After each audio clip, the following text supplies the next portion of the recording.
আলাইকুম ওয়া রাহমাতুল্লাহি ওয়া বারাকাতুহু। সম্মানিত ভিউয়ার্স, দেশ বিদেশ ধারে ও দূরে যে যেখান থেকে ভিডিওটি অন করেছেন সকলের প্রতি আন্তরিক শুভেচ্ছা ও মোবারকবাদ। আজ আমি যে বিষয় নিয়ে আলোচনা করব তার শিরোনাম হলো ভিতরের নামাজ 1 রাকাত নয় বরং 3 রাকাত। ভিতরের নামাজ সম্পর্কে দলিল ভিত্তিক আলোচনা আমরা উপস্থাপন করার চেষ্টা করব ইনশাআল্লাহ তাআলা। ভিতরের নামাজ 3 রাকাত এক সালামে আদায় করতে হয়। দ্বিতীয় রাকাতের বৈঠকে তাশাহুদ অর্থাৎ আত্তাহিয়াতু লিল্লাহ শেষ পর্যন্ত পাঠ করে দাঁড়িয়ে যাবে। তৃতীয় রাকাতে সূরা ফাতিহার সাথে অন্য সূরা মিলিয়ে 2 হাত কানের লতি পর্যন্ত উত্তোলন করে আল্লাহু আকবার বলে হাত নাভির নিচে বেঁধে দোয়ায়ে কুনুত পাঠ করবে। তারপর রুকু ও সেজদা করে শেষ বৈঠক করবে। এ বৈঠকে তাশাহুদ, দুরুদ ও দোয়ায়ে মাসুরা পাঠ করে ডান দিকে ও বাম দিকে সালাম ফিরিয়ে নামাজ শেষ করবে। মোল্লা আলী কারি রহমতুল্লাহ আলাইহি বলেছেন, রাসূলুল্লাহ সাল্লাল্লাহু আলাইহি ওয়াসাল্লাম থেকে 1 রাকাত ভিতর পড়ার সুস্পষ্ট কোনো সহিহ বা জয়ীফ হাদিস বর্ণিত নেই। তানজিমুল আশতাত শরহে মিশকাত প্রথম খণ্ড 422 পৃষ্ঠা।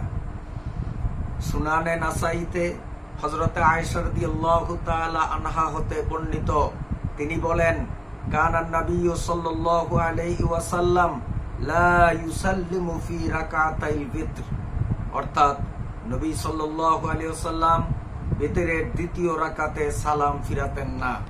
এই হাদিস দ্বারা ভিতর 3 রাকাত হওয়া এবং এক সালামে হওয়া উভয়টি প্রমাণিত।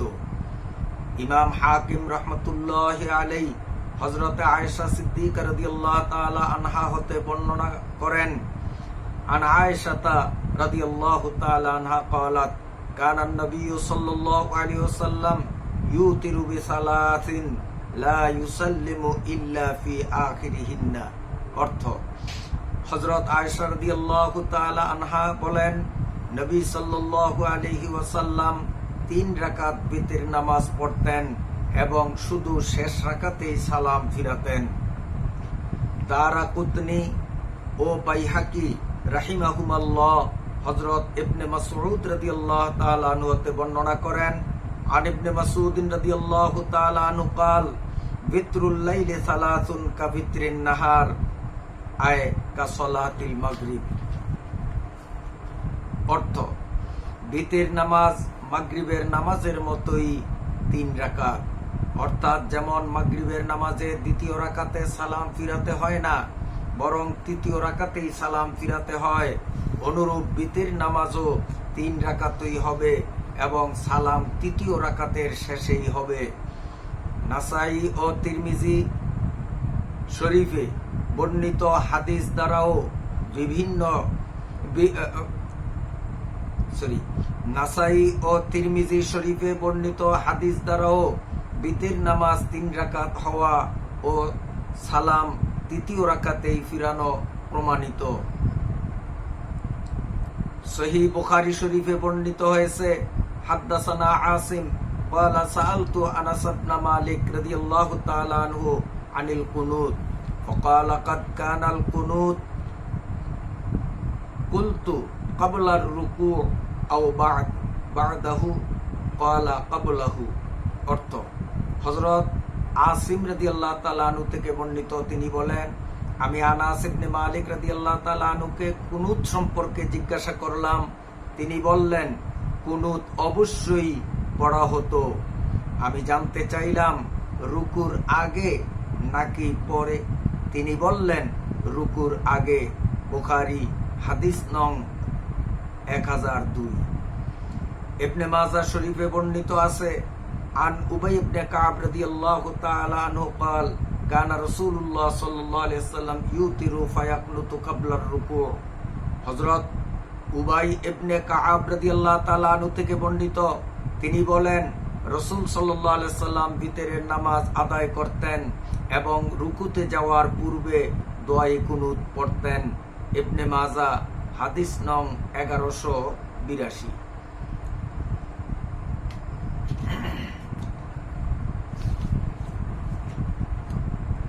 সহিহ বুখারী শরীফে বর্ণিত আছে, আন আব্দুল্লাহ ইবনে ওমর قال قال رسول الله صلى الله عليه وسلم صلاة الليل مثنى مثنى فإذا أردت أن تنصرف فاركع ركعة توتر لك ما صليت. قال القاسم ورأينا أناسا منذ أدركنا يوترون بثلاث।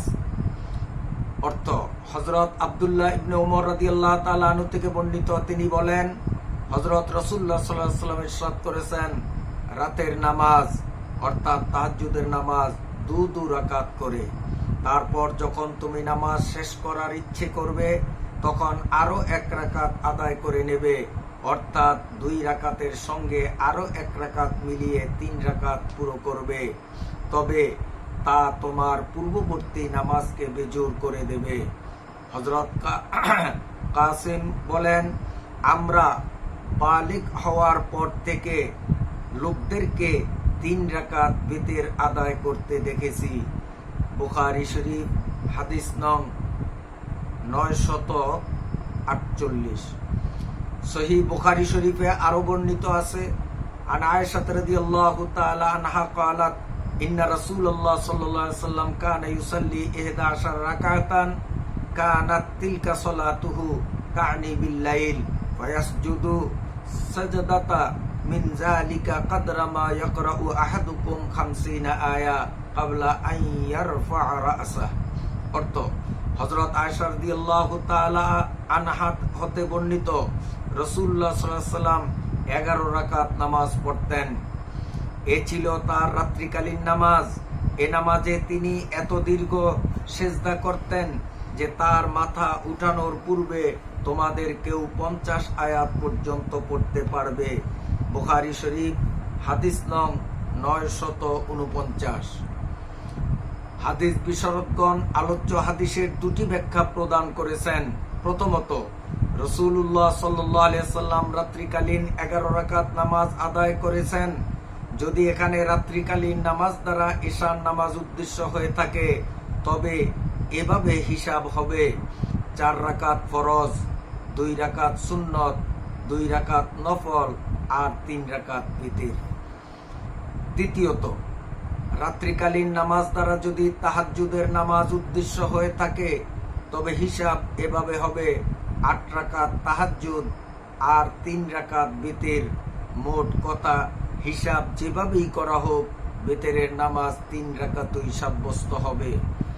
নাসাই শরীফে বর্ণিত আছে, আন উবাই ইবনে কাআব রাদিয়াল্লাহু তাআলা আনহু আন্না রাসূলুল্লাহ সাল্লাল্লাহু আলাইহি ওয়াসাল্লাম কানা ইউতিরু বি3 রাকাআত কানা ইয়াকরাউ ফিল আউয়ালি সাব্বিহ ইসমা রাব্বিকাল আ'লা ওয়া ফিস সানিয়া বিকুল ইয়া আইয়ুহাল কাফিরুন ওয়া ফিস সালিসা বিকুল হুয়াল্লাহু আহাদ ওয়া ইয়াকনুতু ক্বাবলার রুকু। অর্থ, হযরত উবাই ইবনে কাআব রাদিয়াল্লাহু তাআলা আনহু থেকে বর্ণিত, তিনি বলেন হযরত রাসূলুল্লাহ সাল্লাল্লাহু আলাইহি ওয়াসাল্লাম বিতর নামাজ 3 রাকাত আদায় করতেন। প্রথম রাকাতে সূরা আ'লা পড়তেন, দ্বিতীয় রাকাতে সূরা কাফিরুন এবং তৃতীয় রাকাতে সূরা ইখলাস পাঠ করতেন। আর তিনি রুকুর পূর্বে দোয়ায়ে কুনুত পাঠ করতেন। সুনানে নাসাই প্রথম খণ্ড 191 পৃষ্ঠা, হাদিস নং 1699। আমাদের দেশের তথাকথিত আহলে হাদিস লামাযহাবীদের গুরু বিখ্যাত হাদিস বিশারদ শায়েখ নাসিরউদ্দিন আলবানী রাহমাতুল্লাহ আলাইহি উক্ত হাদিসটিকে সহিহ হাদিস বলেছেন। উক্ত হাদিসটি দ্বারা স্পষ্টই বোঝা গেল যে রাসূলুল্লাহ সাল্লাল্লাহু আলাইহি ওয়াসাল্লাম বিতরের নামাজ 3 রাকাতই পড়তেন। সুতরাং যারা বিতরের নামাজ 1 রাকাত পড়েন আর নিজেদেরকে আহলে হাদিস বা সহিহ হাদিসের অনুসারী বলে দাবি করেন, তারা মূলত আহলে হাদিস বা হাদিসের অনুসারী নন, বরং তারা তারেকে হাদিস অর্থাৎ হাদিস বর্জনকারী। তাদের মুখরোচক বক্তব্যের ফিতনা থেকে সকল মুসলমানদের সতর্ক থাকতে হবে। মাসআলা: রমজান মাসে যদি কোনো ব্যক্তি বিতির নামাজে তৃতীয় রাকাতে এসে শরীক হয়, যদি সে তৃতীয় রাকাত সম্পূর্ণ পায়, তাহলে ইমাম সাহেবের সাথে দোয়ায়ে কুনুত পড়বে এবং পরে আর পড়ার প্রয়োজন নেই। অনুরূপভাবে যদি তৃতীয় রাকাতে রুকুতে এসে শরীক হয়, তাহলেও পরে আর দোয়ায়ে কুনুত পড়ার প্রয়োজন নেই। মারাকিউল ফালা 225 নম্বর পৃষ্ঠা।